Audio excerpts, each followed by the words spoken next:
All right, folks, welcome back to the last video for section 4.5. The only thing in this video is going to be some extra examples at the very end of the notes. So if you'll follow me all the way down to the end of the notes where it says extra examples, this is what we're going to work with. All right, so I believe if I remember correctly, all three of these examples are money questions.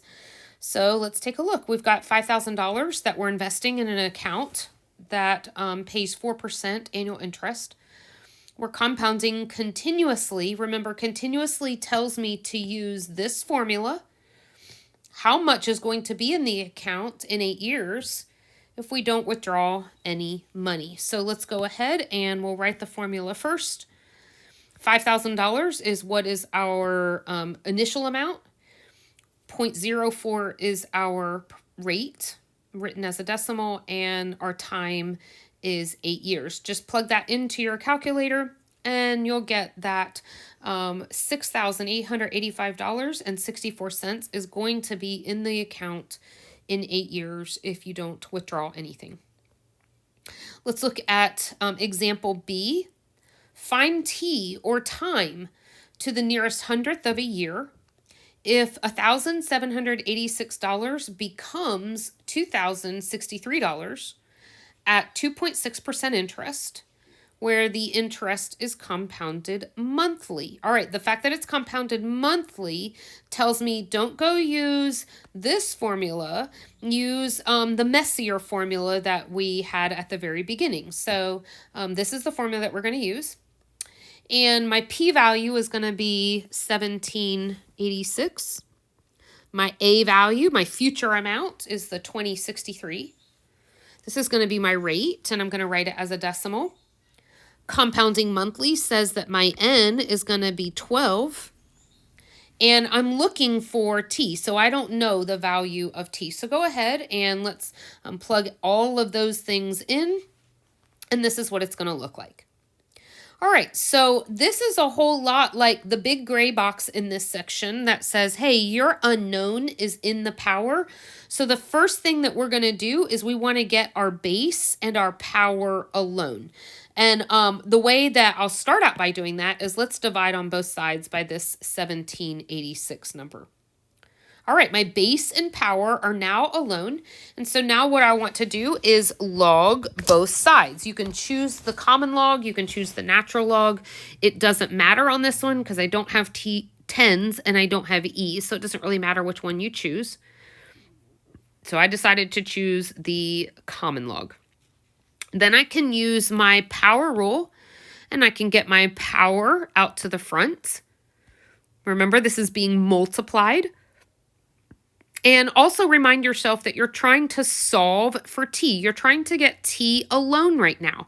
Well, since I'm trying to get t alone, I'm going to divide by a 12, and I'm going to divide by this log, this whole entire log. So we'll divide on both sides. There's the left side. Let's divide on both sides by that 12 and the log. So this is 12 times log of that 1 plus 0.026 divide 12. Now, my directions said that, let's go back up to the nearest hundredth of a year. So I need to type this into my calculator.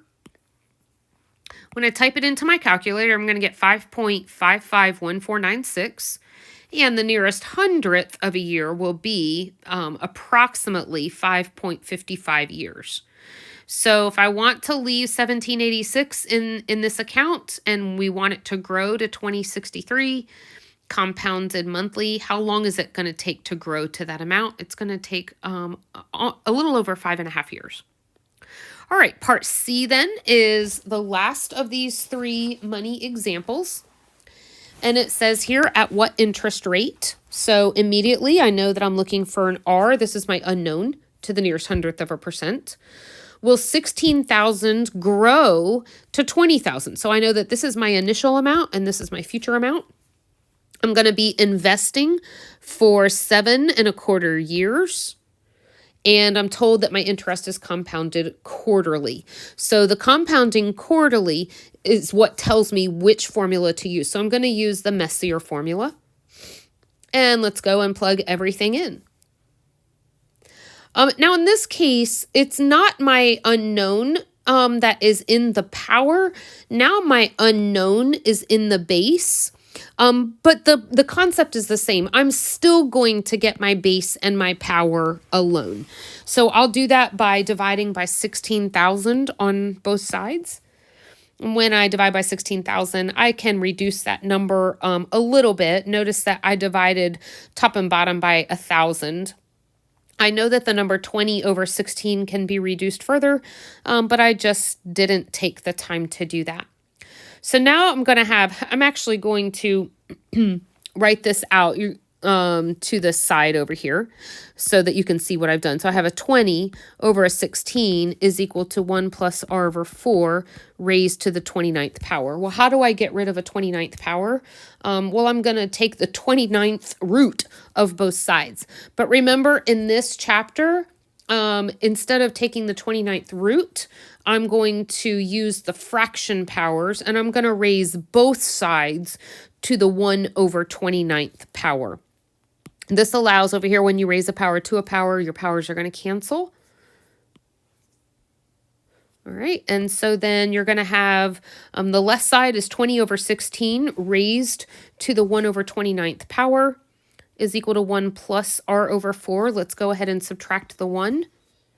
And then we will multiply by the 4. And our directions are asking us for the rate to the nearest hundredth of a percent. So I'm going to take all of this and I'm going to throw it into the calculator. When I throw it into the calculator, I'm going to get this long decimal, 0.030897. But then remember, our rates should be written as decimals. So we want to move our decimal back 2 places, so that then we have 3.09%. So I'm rounding to the nearest hundredth of a percent. So don't round back here. Make sure you round after you've moved the decimal point. All right, that finally wraps up all of, I'm making sure here that I don't have any more questions. It finally wraps up all of the videos for section 4.5.